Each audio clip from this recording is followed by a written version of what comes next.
Friend, स्वागत है आप सभी का आपके यूट्यूब चैनल टेकी गुरुजी में। आप सब कैसे हैं? उम्मीद आप सब अच्छे और स्वस्थ होंगे। तो फ्रेंड, आज हम सब बात करने वाले हैं यूपी ट्रिपल एससी द्वारा आयोजित जूनियर असिस्टेंट की परीक्षा में हिंदी से संबंधित उन सभी प्रश्नों को जिसे यूपी ट्रिपल एससी ने अपने द्वारा पूर्व में आयोजित कई प्रतियोगी परीक्षाओं में रिपीट किया हुआ है। तो चलिए फ्रेंड, बिना देर के हुए शुरू करते हैं आज के इस टॉपिक के तीसरे पार्ट से। पिछले दो पार्टों में हमने 40 अति महत्वपूर्ण प्रश्नों को भली भांति कर लिया था। आज हम 41वें प्रश्न से स्टार्ट करेंगे। तो चलिए फ्रेंड, बिना देर के हुए शुरू करते हैं आज के इस टॉपिक के तीसरे पार्ट से। इससे पहले जो भी भाई बहन हमारे साथ नए जुड़े हुए चैनल को सब्सक्राइब कर लेंगे और बेल आइकन को भी प्रेस कर देंगे, जिससे हमारे आने वाली अगली वीडियो का नोटिफिकेशन आप सभी को तुरंत प्राप्त हो सके। तो चलिए फ्रेंड, बिना देर के हुए शुरू करते हैं। शोभन, प्रश्न आपका दिया है कि बहुशब्द का विलोम क्या होगा। बहुशब्द का विलोम क्या होता है? ऑप्शन ए कम होता है, ऑप्शन बी अल्प होता है, ऑप्शन सी एक होता है या फिर ऑप्शन न्यून होता है। तो फिर हम यहाँ बात कीजिए बहु, इसका जो विलोम शब्द हो जाएगा वो हो जाएगा आपका एक। ऑप्शन सी इसका राइट आंसर हो जाएगा। Option C is the right answer. बहु का विलोम हो जाएगा एक। चलिए फ्रेंड, अगले प्रश्न को देखते हैं।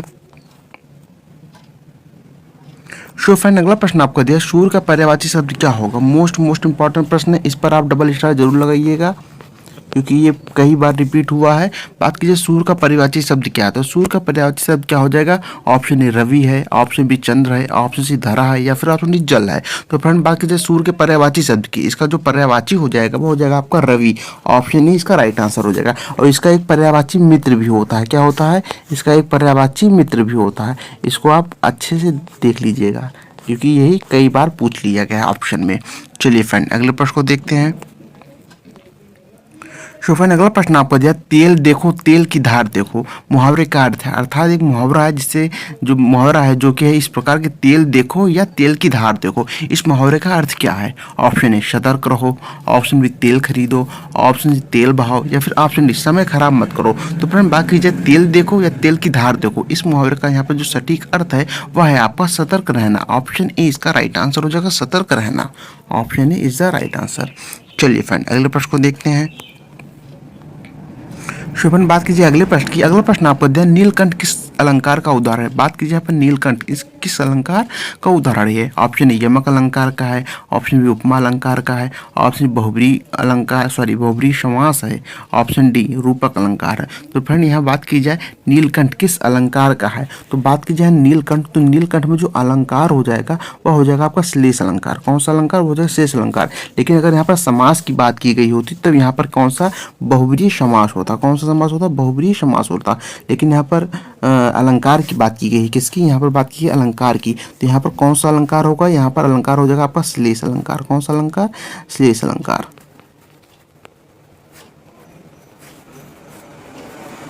लेकिन यहाँ पर बात की गई किसकी? समास अलंकार की, तो यहाँ पर शेष अलंकार है। लेकिन इसके हिसाब से अगर अलंकार का अगर समास होता तो यहाँ बहुब्री समास हो जाता। लेकिन यहाँ पर अलंकार होगा तो श्लेष अलंकार होगा। चलिए फ्रेंड, अगले प्रश्न को देखते हैं। शोभन, अगला प्रश्न आपको दिया, काला अक्षर भैंस बराबर मुहावरे का अर्थ क्या है। काला अक्षर भैंस बराबर इस मुहावरे का अर्थ क्या होता है? ऑप्शन ए रंग की पहचान करना, ऑप्शन बी अनपढ़ होना, ऑप्शन सी भैंस पढ़ रही है या फिर ऑप्शन डी काला अक्षर सुंदर लगता है। तो फ्रेंड, बाकी जो काला अक्षर भैंस बराबर, इस मुहावरे का जो सटीक यहाँ पर अर्थ हो जाएगा वह हो जाएगा अनपढ़ होना, अर्थात पढ़ा लिखा ना होना। ऑप्शन बी इसका राइट आंसर हो जाएगा, अनपढ़ होना। चलिए फ्रेंड, अगले प्रश्न को देखते हैं। सो फ्रेंड, अगला प्रश्न आपको दिया, रक्षक का विलोम शब्द क्या होगा। रक्षक का विलोम अर्थात रक्षा करने वाला का विलोम क्या होगा। ऑप्शन ए भक्षक होगा, ऑप्शन बी सेनापति होगा, ऑप्शन योद्धा होगा या फिर ऑप्शन विनाशक होगा। तो फ्रेंड, बात कीजिए रक्षक, इसका जो विलोम शब्द हो जाएगा यहाँ पर वह हो जाएगा आपका भक्षक। ऑप्शन ए इसका राइट आंसर हो जाएगा, अर्थात भक्षण करने वाला भक्षक। चलिए फ्रेंड, अगले प्रश्न को देखते हैं। सो फ्रेंड, अगला प्रश्न आपका दिया गया, हिंदी किस प्रकार की भाषा। बात की जा रही है यहाँ पर हिंदी अर्थात यह किस प्रकार की भाषा है। ऑप्शन ए उर्दू भाषा है, ऑप्शन बी द्रविड़ भाषा है, ऑप्शन सी आर्यों की भाषा है या फिर ऑप्शन दक्कनी भाषा है। तो फ्रेंड, बात की जाए हिंदी, यह भाषा है आपकी आर्य भाषा। ऑप्शन सी इसका राइट आंसर हो जाएगा। Option C is the right answer. Friend, आपको बात बताना है कि जो हिंदी है यह किस लिपि में लिखी जाती है, अर्थात हिंदी की जो लिपि है वह क्या है। हिंदी की लिपि बताना आपको क्या है। चलिए फ्रेंड, अगले प्रश्न को देखते हैं। सो फिर अगला प्रश्न आपको दिया, जलधर का अर्थ क्या है, अर्थात जलधर का पर्यायवाची या समानार्थी शब्द क्या होता है। ऑप्शन ए नदी है, ऑप्शन बी समुद्र है, ऑप्शन बी बादल है, या फिर ऑप्शन डी झरना है। तो फ्रेंड बाकी जलधर अर्थात जल को धारण करने वाला, इसका जो शाब्दिक या समानार्थी शब्द हो जाएगा वह क्या हो जाएगा, वह हो जाएगा आपका बादल। ऑप्शन सी इसका राइट आंसर हो जाएगा। क्या option C is the right answer. चलिए फ्रेंड अगले प्रश्न को देखते हैं। फ्रेंड बात कीजिए अगले प्रश्न की। अगला प्रश्न आपका दिया, भू का तत्व शब्द क्या होगा, भू का तत्व शब्द क्या होगा। ऑप्शन भू होगा, ऑप्शन भूख होगा, ऑप्शन भूख होगा, या फिर ऑप्शन भूजा होगा। तो फ्रेंड बात कीजिए भूख, इसका जो तत्व हो जाएगा वो हो जाएगा आपका भूख। क्या हो जाएगा, भूख, मतलब भा पे छोटा उपमात्रा। ऑप्शन सी इसका राइट आंसर हो जाएगा, भूख। Option C is the right answer. चलिए फ्रेंड अगले प्रश्न को देखते हैं। सो फ्रेंड अगला प्रश्न आपको दिया है, उपसर्ग शब्द में कौन सा उपसर्ग है। बात की जा रही उपसर्ग, यहाँ पर ही पूछ लिया गया इसमें कौन सा उपसर्ग लगा हुआ है। ऑप्शन ए उपसर्ग लगा हुआ है, ऑप्शन बी पर उपसर्ग लगा हुआ है, ऑप्शन सी प्रा उपसर्ग लगा हुआ है, या फिर ऑप्शन सर्ग उपसर्ग लगा हुआ है। तो फ्रेंड बाकी जो उपसर्ग शब्द में जो उपसर्ग प्रयोग किया गया वह है आपका उप। क्या है, उप, अर्थात उपसर्ग का परिभाषित किया जाए तो कहा जाता है कि जो शब्दों से पहले जो शब्दों से पहले जुड़कर उसमें बदलाव ला देते हैं, तो वही हो जाता है उपसर्ग। अर्थात यहाँ पर उपसर्ग का प्रयोग किया गया है। चलिए फ्रेंड अगले प्रश्न को देखते हैं। सो फ्रेंड अगला प्रश्न आपको दिया गया है, अति उपसर्ग का प्रयोग किस शब्द में हुआ। बात की जा रही है यहाँ पर अति उपसर्ग का, अर्थात अति उपसर्ग का प्रयोग किस शब्द में किया गया है। ऑप्शन ए अत्याचार में, ऑप्शन बी अनुभूति में, ऑप्शन सी संस्कार में, या फिर ऑप्शन डी आदेश में। तो फ्रेंड बात कीजिए अति उपसर्ग का प्रयोग जो किया गया है यहाँ पर अत्याचार शब्द में किया गया है। ऑप्शन ए इसका राइट आंसर हो जाएगा। ऑप्शन ए, जो इसका संधि विच्छेद हो जाएगा वो हो जाएगा आपका अति प्लस आचार। क्या हो जाएगा,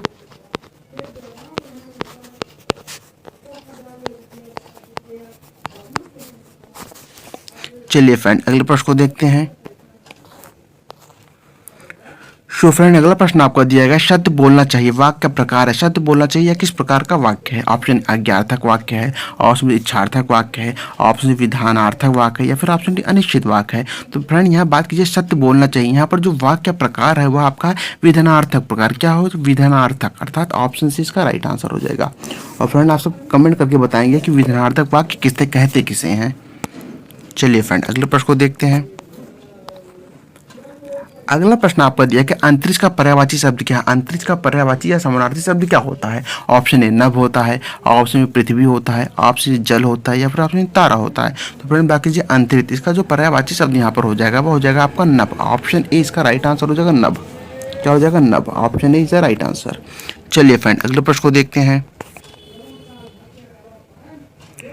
सो फ्रेंड अगला प्रश्न आपका दिया गया, तीन तिगाड़ा काम बिगाड़ा मुहावरे का अर्थ क्या है। तीन तिगाड़ा काम बिगाड़ा मुहावरे का अर्थ क्या है। ऑप्शन ए तीन का समूह सबसे अच्छा होता है, तीन लोग मिलकर काम बिगाड़ देते हैं, ऑप्शन तीन बार प्रयास करें, या फिर ऑप्शन डी तीन वस्तुएं रखें। तो फ्रेंड बात कीजिए यहाँ पर तीन तिगाड़ा काम बिगाड़ा, इस मुहावरे का जो अर्थ हो जाएगा यहाँ पर वह हो जाएगा तीन का समूह जो होता है वह काम बिगाड़ देता है, अर्थात तीन लोग मिलकर काम बिगाड़ देते हैं। ऑप्शन बी इसका राइट आंसर हो जाएगा। Option B is the right answer. चलिए फ्रेंड अगले प्रश्न को देखते हैं।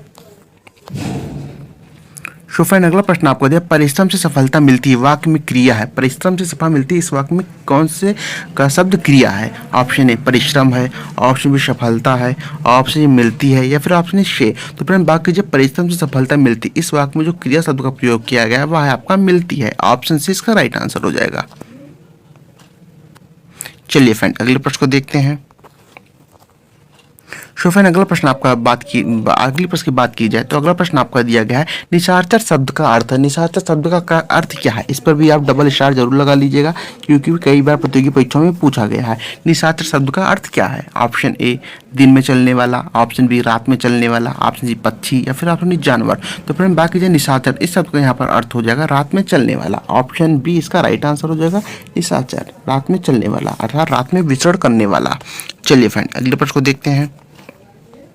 अगला प्रश्न आपको दिया गया, जल शब्द किस लिंग का है। बात की जा रही है जब, अर्थात जल के लिंग की बात पूछा जा रहा है कि जल का कौन सा लिंग है। ऑप्शन ए पुल्लिंग है, ऑप्शन बी स्त्रीलिंग है, ऑप्शन सी नपुंसक लिंग है, या फिर ऑप्शन विशेषण है। तो फ्रेंड बाकी जो जल शब्द है तो यहाँ पर जल है पुल्लिंग शब्द। ऑप्शन ए इसका राइट आंसर हो जाएगा, जल पुल्लिंग शब्द है।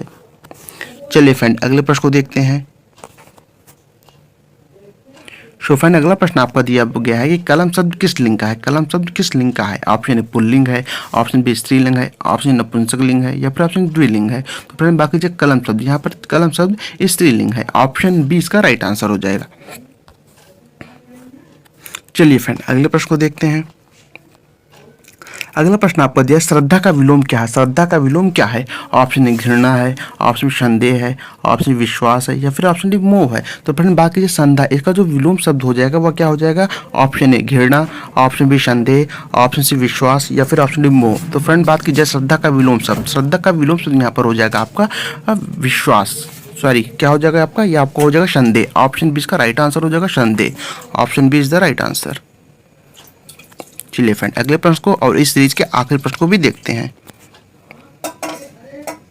सो फ्रेंड अगला प्रश्न आपका दिया गया है कि भोजन बना रहा हूँ इस वाक्य में क्रिया का काल क्या है। अर्थात भोजन बना रहा हूँ या कौन सी क्रिया इसमें प्रयोग की गई है। ऑप्शन ए भूतकाल है, ऑप्शन बी भविष्य काल है, ऑप्शन सी वर्तमान काल है या फिर ऑप्शन डी अपूर्ण काल है। तो फ्रेंड बात की जब भोजन बना रहा हूँ इस वाक्य में जिस क्रिया के काल का प्रयोग किया गया है वह है आपका वर्तमान काल। ऑप्शन सी इसका राइट आंसर हो जाएगा वर्तमान काल। Option C is the right answer, वर्तमान काल। सो फ्रेंड आज हमने इस सीरीज के तीसरे पार्ट को भली भांति कर लिया जिसमें कुल 60 क्वेश्चन थे। तो फ्रेंड आपका जो ये सीरीज है अगर आपको पसंद आया हो तो वीडियो को लाइक और शेयर जरूर कर दीजिएगा। तथा जो भी भाई बहन हमारे साथ नए जुड़े हुए वह चैनल को सब्सक्राइब कर लेंगे और बेल आइकन को भी प्रेस कर देंगे जिससे हमारे आने वाली अगली वीडियो के नोटिफिकेशन को आप सभी को तुरंत प्राप्त हो सके। धन्यवाद।